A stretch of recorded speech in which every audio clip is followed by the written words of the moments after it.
안녕하세요. 책 읽어주는 여자 홍킨이에요. 지금 읽어드리고 싶은 책은 제목이 EBS 30일 인문학 처음 하는 심리학 공부 윤주연 지음 EBS 북스에서 나왔습니다. 제목에서 보다시피 30일이라고 해서 30개의 다양한 키워드를 주제로 인문학과 심리학에 대한 이야기를 아주 재밌고 유익하게 쓴 책이라고 생각이 드는데요. 제가 그 중에 조금만 읽어볼게요. 오늘의 키워드 문학. 자신과 세상을 폭넓게 이해하려면 문학치료. 40이 넘어서야 겨우 꺼내 읽게 된 니체의 자라투스트라는 이렇게 말했다는 지난 시간을 참회하게 하는 계기가 되고 있다. 이전에는 대체 뭘 하고 살다가 이제야 보고 있나 하면서 나는 요즘 새삼 니체의 시적인 표현에 빠져 있는데 모든 문장마다 생각 보따리를 얹어 놓은 듯한 니체의 문장을 읽다 보면 생의 속성을 파고들어 뜨겁게 삶을 환기시키는 니체의 영원 회귀 사상에 경이로운 에너지를 느끼다가도 어느 순간에는 니체 특유의 치열한 의식에 매몰되어 나의 어제와 그제의 시간이 참 속절없이 여겨져 마음이 가라앉기도 한다. 이렇듯 문학 작품을 읽을 때면 한 작품 내에서 다양한 감정을 경험하기도 하고 같은 작품을 읽으면서도 저마다의 내면에 떠오르는 심상들은 제각각 다르다. 그렇기에 하나의 글을 읽어도 이후 그 글에 대한 느낌도 해석도 모두 다를 것이다. 이렇게 자신의 사고와 느낌을 자유롭게 글로 표현하는 과정에서 내적 심상을 확인하고 그것을 표현하면서 자신과 세상을 폭넓게 이해하는 것, 이런 활동을 문학치료라고 부른다.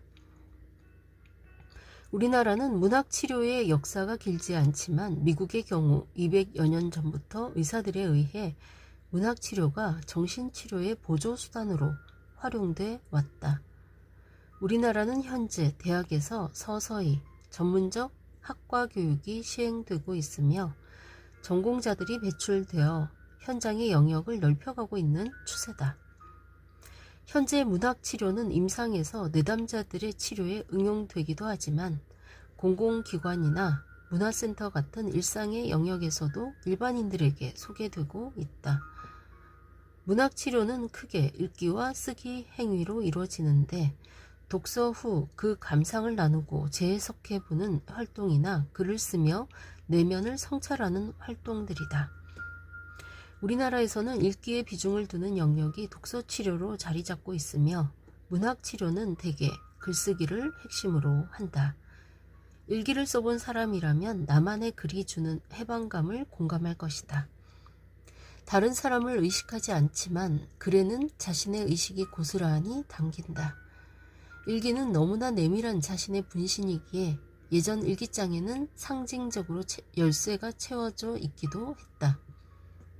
지난 일기장을 한 장 한 장 들춰보다 차마 더 읽지 못하고 덮어버리는 이유 역시 글 안에서 이전의 상황이 고스란히 체험되기 때문이다. 글 속에는 개인이 지향하는 내적 가치와 함께 성향이 드러난다. 그로 인해 개인은 글을 통해 자신의 감정을 객관화할 수 있다. 이 점이 글쓰기가 임상에서 활용되는 지점이다. 자신도 몰랐던 내면의 감정이 글을 통해 확인되고 재정리되는 것이다. 문학치료에서 구체적으로 활용되는 기법들은 시쓰기, 제목 붙여보기, 글의 순서 정하기, 글의 결말 이어보기, 내용 바꿔보기 등이다.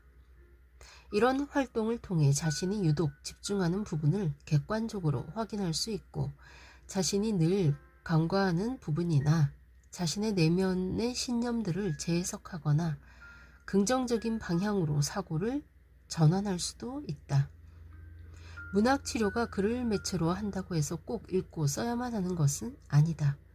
사진, 그림, 이야기, 듣기, 소감, 나누기 등을 통해서도 글을 읽고 쓰기가 버거운 계층들도 누구나 문학치료에 참여할 수 있다. 예를 들어 글쓰기가 버거운 아동의 경우 그림을 그리고 직접 그림책을 만들어 보는 활동이나 글을 여러 명이 이어서 쓰는 방법, 주제를 정하고 롤링페이퍼를 작성하는 활동 등으로 집중력, 이타심, 소속감 등의 가치를 높일 수 있다. 굳이 테라피 목적이 아니라도 자신의 의식을 확인하는 방법으로 글쓰기는 충분히 추천할 만한 활동이다. 흔히 문자나 카카오톡 등에서의 대화를 글을 쓴다고 생각하기 쉬운데 단문으로 표현되는 구어적인 글에는 말투가 배게 마련이지만 글로 표현되는 문장에는 그 사람의 사고 양식이 투영된다. 처음 글을 쓸 때 내가 나에 대해 확인한 것은 의외로 산만하고 비논리적이라는 것이어서 한동안 그런 뒤늦은 비애로 괴로워했었다. 일기나 대상을 가정한 편지글을 써보고 읽어본다면 자신의 서술을 통해 느껴지는 바가 분명히 있을 것이다.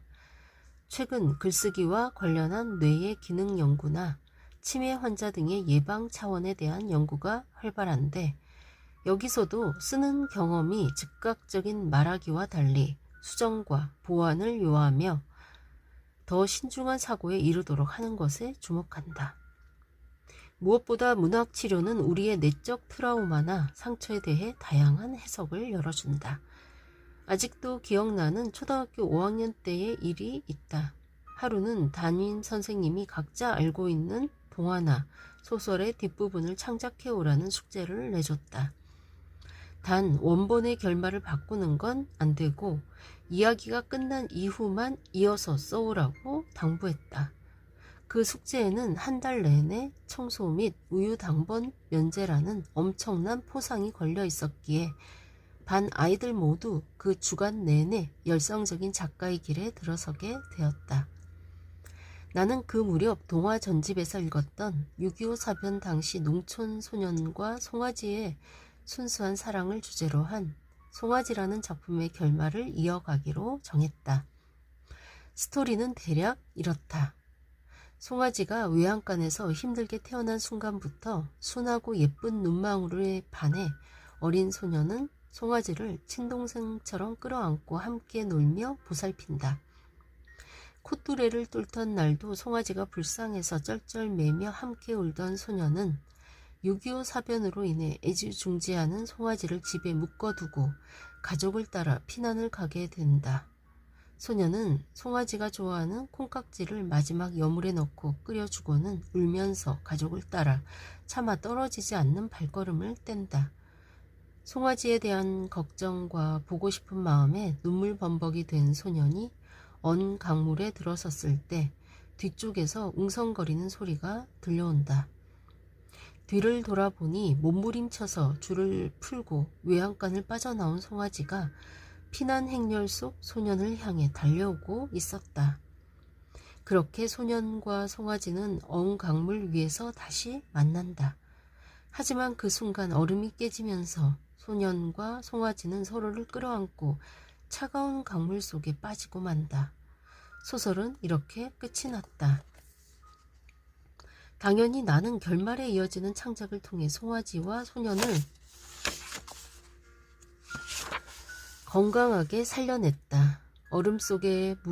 얼음물에 옷이 다 젖어 동사하기 일보 직전인 소년을 살리려고 소년의 가족은 다시 집으로 돌아가기로 했고 마을 사람이 모두 떠나버린 빈 동네에서 집집마다 남겨놓은 양식으로 잘 지내게 했다. 그 사이 세력을 회복한 국군이 소년이 사는 동네를 지키게 되는데 소년이 없는 틈에 국군이 잡아먹으려고 끌고 간 송아지를 악착같이 찾아서 동굴에 숨겨두는 과정에서 소년은 적의 은신처를 찾게 되고 그 일로 상을 받아 송아지에게 콩깍지가 아닌 콩을 잔뜩 사줬다는 유치한 결말이긴 했지만 아직도 내 마음속에 송아지와 소년은 잘 살고 있다. 그날 우리 학급 친구들은 발표 속에서 참 많은 생명을 구했다. 마녀의 약을 훔쳐와서 인어공주도 살리고 황순원의 소설 소나기의 소녀도 냉동인간으로 만들어 과학의 힘으로 살렸다. 은혜 갚은 까치에 나오는 까치도 죽은 줄 알았는데 알고 보니 부상만 있고 쓰러진 상태라 다시 잘 치료해서 천수를 누리게 했다. 반 전체가 노벨 의학상이나 노벨 평화상을 받아도 될 만큼 다양한 주인공의 생명을 살린 경험은 그날 반 전체를 행복하게 했으며 적어도 그날의 기억을 간직하고 있는 친구들은 슬프고 부정적인 상황 앞에서 새로운 가능성을 열어보려고 할 것 같다. 이것이 바로 문학치료의 가치다. 만약 당시 담임 선생님이 우리에게 다른 과제를 내주었다면 반 전체가 그렇게 열심히 할 수 있었을까? 나는 아니라고 생각한다. 문학치료의 효용은 다른 어떤 매체보다 긴장 없이 상호작용할 수 있다는 것이다. 눈앞에 글을 읽고 쓰는데 무슨 긴장이 필요하겠는가?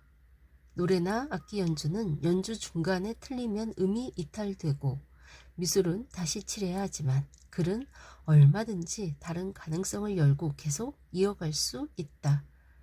문학치료에서 상담가의 전문성은 대상을 고려한 작품을 선정하고 읽고 표현하는 과정을 잘 이끌어주는 역할에 있다. 상담가가 내담자가 주로 표현하는 감정과 반응을 객관적으로 인지하고 열린 입장에서 글쓰기로 다양한 해석의 시각을 마련해서 상상 속에서 다양한 결과들을 경험해 보도록 안내한다면 문학치료는 작품을 통해 인생의 목표를 환기하고 당면한 고통을 극복할 수 있는 치료의 대안으로 훌륭하게 기능할 수 있다. 네, 여기까지 읽을게요. 참 좋은 글이라는 생각이 드시죠? 공감 가는 부분도 중간중간 있으셨을 테고, 그렇죠? 문학치료, 정말 우리나라에서는 뭐 흔하지는 않은 치료인 것 같긴 한데 참 좋은 치료라는 생각이 드네요. 예, 다시 한번 들어보시면서 문학치료에 대해서 생각해보는 시간이 되면 좋겠습니다. 네, 여러분들의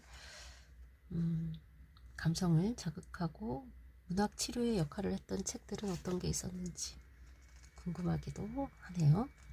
지금까지 좋은 글 읽어주는 여자 홍퀸이었습니다. 감사합니다.